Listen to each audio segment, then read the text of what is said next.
Hello दोस्तों, आप सभी को KVV स्टडी ग्रुप में स्वागत करता हूं। हम आपको कोर 11 का पढ़ा रहे थे मार्क्सवाद में जितना क्वेश्चन हो पाया था, जो इम्पोर्टेंट था वो पहले ही बता चुके। एक और इम्पोर्टेंट क्वेश्चन हमको लगा कि एग्जाम में आने वाला है और आ सकता है, इसलिए एक और क्वेश्चन आपको बताने जा रहे हैं। इस क्वेश्चन होगा मार्क्सवाद के प्रमुख सिद्धांतों का आलोचनात्मक व्याख्या करें।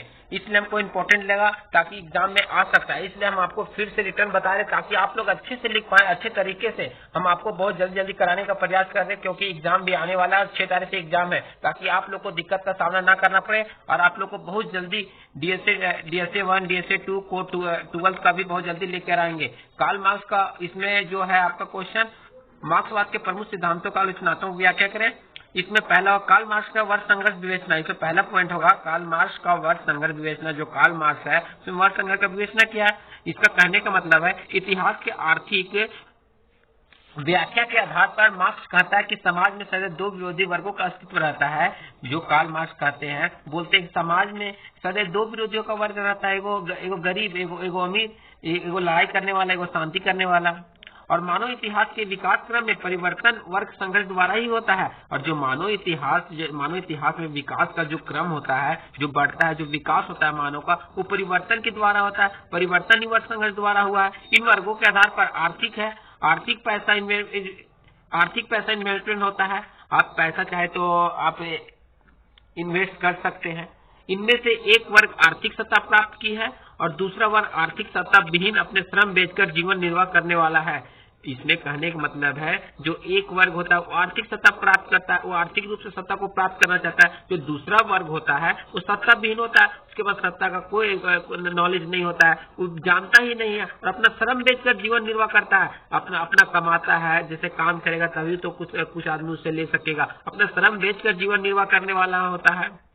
मार्क्स का कथन है कि सदैव दो वर्गों का अस्तित्व किसी न किसी रूप में रहा है। और जो मार्क्स कहते हैं वो सदैव दो वर्गों का अस्तित्व किसी न किसी रूप में रहा है। साम्यवादी पत्र में कहा गया है कि स्वतंत्र व्यक्ति तथा दास। जो साम्यवादी पत्र में जो घोषणा में कहा गया है, बोला गया स्वतंत्र व्यक्ति तथा दास, कुलीन तथा समाजजन, भूमि स्वामी और भूदास, संक्षेप में उत्पीड़क सदा एक दूसरे के विरोध मोर्चाबंदी करते हैं। कभी कभी छोटे या कभी प्रकट होकर अनवरत संघर्ष चलते रहता है। और जो कभी कभी छोटे या कभी प्रकट होकर अनवरत संघर्ष चलते रहता है, लड़ाई झगड़ा होते रहता है, जिसके परिणाम स्वरूप समाज में क्रांतिकारी पुनर्निर्माण हुआ। मार्क्स के अनुसार इस संघर्ष में पूंजीपति और श्रमिकों का समझौता नहीं हो सकता। और जो इसमें है कार्ल मार्क्स के प्रमुख सिद्धांत की आलोचना में, इसमें पूंजीपतियों का वर्ग संघर्ष का समझौता हो ही नहीं सकता। इसलिए नहीं हो सकता क्योंकि इसमें संघर्ष का ऑप्शन नहीं बनता है। कार्ल मार्क्स के वर्ग संघर्ष की विवेचना में कोई ऑप्शन नहीं बनता, इस समझौता नहीं हो सकता है। चाहे इसके लिए कुछ भी हो जाए, समझौता होने का सवाल ही नहीं है। जैसे कहीं झगड़ा हो जाता है तो दो लोगों के बीच में समझौता होता है, इसलिए समझौता होने का कोई ऑप्शन नहीं। क्योंकि पूंजीपति शोषक है, क्योंकि पूंजीपति लोग शोषक है, क्योंकि पूंजीपति लोग है, बड़े लोग है, वो छोटे लोग पर शोषण करते हैं, उसे बोलते हैं कि ये काम करो, वो काम करो। और श्रमिक शोषित है, क्योंकि श्रमिक लोग शोषित है और उसका शोषण को सहते हैं, उसे कामों को करते हैं ताकि उन्हें दो वक्त का रोटी मिल सके। और इन वर्गों के हित एक दूसरे से टकराते रहते हैं और जो इन दोनों के वर्ग है एक दूसरे से टकराते रहते हैं। अतः यह संघर्ष तभी समाप्त होगा जब पूंजीवादी का विनाश होगा। और जो इसका वर्ग संघर्ष तभी समाप्त होगा जब पूंजीवादी बड़े बड़े लोगों का विनाश होगा, अंत हो जाएगा, तभी समाप्त होगा। जब पूंजीवादी का विनाश होगा, श्रमिकों की विजय होगी। जब पूंजीवाद का विनाश हो जाएगा तो श्रमिक लोग हैं, मजदूर लोग हैं, उसका विजय होगा, उनका जीत होगा। मार्क्स का मान्यता है कि इतिहास के प्रत्येक युग में एक वर्ग की प्रधानता रही है। और जो मार्क्स का कहना है तो इतिहास के प्रत्येक युग में एक ही वर्ग की प्रधानता रही है, एक ही वर्ग का प्रचलन रहा है, एक ही वर्ग का प्रचलन रहा है, प्रधानता मिला है, जिसमें दूसरे को शोषण किया है। और जो प्रधानता जो अपना उद्देश्य प्राप्त कर चुके, दूसरे पर शोषण करके कर चुके, दूसरे को हराकर कर चुके हैं, इसलिए शोषण किए हैं। शोषित वर्ग ने संघर्ष करके शोषण वर्ग को हराया है और जो शोषित वर्ग है उस संघर्ष करके शोषण वर्ग को हराया जाए। जो शोषित वर्ग जब सारे लोग एक जगह इकट्ठा हो जाएंगे तब कोई आदमी को अच्छे से हरा सकते, वही बोला गया है। तो शोषित वर्ग उस संघर्ष वर्ग को हराया है। युग परिवर्तन किया है। मार्क्स की धारणा है कि संपन्न वर्ग जिसे उत्पादन के साधनों पर स्वामित्व प्राप्त है और श्रमिक वर्ग आर्थिक और राजनीतिक शक्ति प्राप्ति के लिए नियंत्रण संघर्ष चलता रहता है। जो श्रमिक वर्ग है वो आर्थिक राजनीतिक शक्ति प्राप्त करने के नियंत्रण संघर्ष चलता रहता है। दास युग में जो स्वामी लोग हैं वो दो वर्ग थे, समानता युग और समानता युग। कृषक वर्ग थे और वर्तमान में पूंजीपति तथा श्रमिक दो वर्ग थे। पूंजीपतियों को उत्पादन के साधनों पर स्वामित्व होता था, जो पूंजीपतियों का उत्पादन के साधनों पर स्वामित्व होता था, और जो श्रमिक लोग थे अपने श्रम बेचकर आजीविका कमाते थे, अपने काम कर आजीविका कमाते थे, भरण पोषण करते थे अपने। दोनों वर्गों को एक दूसरे को आवश्यक है, और जो दोनों वर्ग है वो एक दूसरे के आवश्यक है नहीं, इसके बिना ये नहीं हो सकता। अगर हम काम नहीं करेंगे तो श्रम नहीं होगा, अगर हम उसके द्वारा अगर श्रम करेंगे तभी काम होगा, तभी हम पेट भर सकते, क्योंकि दोनों के मिले बिना उत्पादन नहीं हो सकता, क्योंकि दोनों को मिले बिना उत्पादन से अगर लड़ाई झगड़ा किए हैं जब हम अपने बैठेंगे तो नहीं हो पाएगा। जब दो समूह जिसमें लड़ाई हुआ है, पक्ष और विपक्ष दोनों होगा, तभी तो हम समझ पाएंगे कि हाँ इसका मुद्दा क्या था, किस लिए हुआ था, इसलिए यहाँ बताया गया।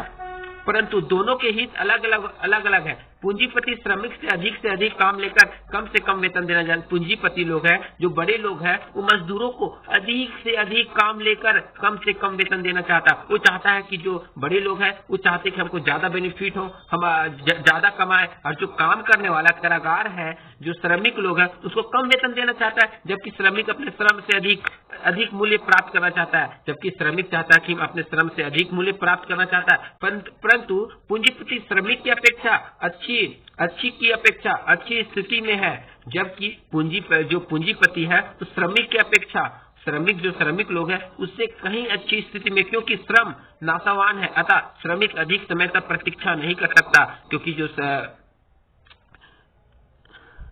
जो श्रमिक लोग हैं, जो मेहनत करने वाला, अधिक समय तक प्रतीक्षा नहीं कर सकता। यदि वह आज काम नहीं करता है तो आज का श्रम से कल वे 2 गुना काम नहीं कर सकता। अगर जो श्रमिक लोग हैं आज काम नहीं करेगा, वो चाहेगा कि आज हम काम नहीं करें, 2 दिन काम नहीं करें, हम तीसरा दिन में 4 गुना काम करें, तो ये पॉसिबल नहीं है। वो कर ही नहीं सकता। एक काम जितना वो कर पाएगा उतना ही कर सकेगा, उससे ज्यादा कहां से कर सकेगा। उसका आज के श्रम से आज का ही काम चलेगा। जो आज काम करेगा उसी से अपना भरण पोषण कर सकता है, काम कर सकता है। अगर काम नहीं करेगा तो उसका भरण पोषण नहीं हो सकता है, कल का नहीं होगा। पूंजीपति इसी का लाभ उठाकर कम से कम कीमत पर खरीदना चाहता है, और पूंजीपति इसी का लाभ उठाकर कम से कम मूल्य पर खरीदना चाहता है और अधिक से अधिक मूल्य पर बेचना चाहता है, क्योंकि श्रमिक की मांग की अपेक्षा पूर्ति अधिक है। क्योंकि श्रमिक है, मजदूर है, मांग की अपेक्षा पूर्ति अधिक है, इसलिए मजदूर होकर श्रमिकों को अपना श्रम सस्ते में बेचना पड़ता है। इसलिए जो मजदूर लोग होते हैं अपना श्रम लगाकर, अपना मेहनत कर अपना पसीना निकालकर और उसको कम दामों में बेचना पड़ता है।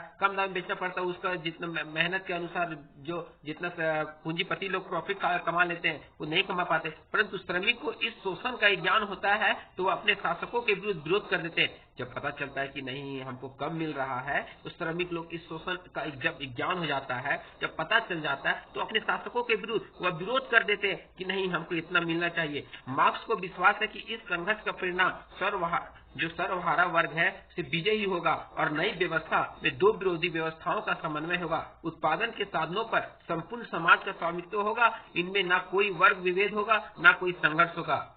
संघर्ष के सिद्धांत पर निम्नलिखित आधार आलोचना की जाती है। जो संघर्ष सिद्धांत है उसके निम्नलिखित आधार पर आलोचना की जाती है। सामाजिक जीवन का मूल्य तत्व सहयोग है, संघर्ष नहीं। जो सामाजिक जीवन का मूल्य तत्व रहता है, वो जो मूल्य तत्व रहता है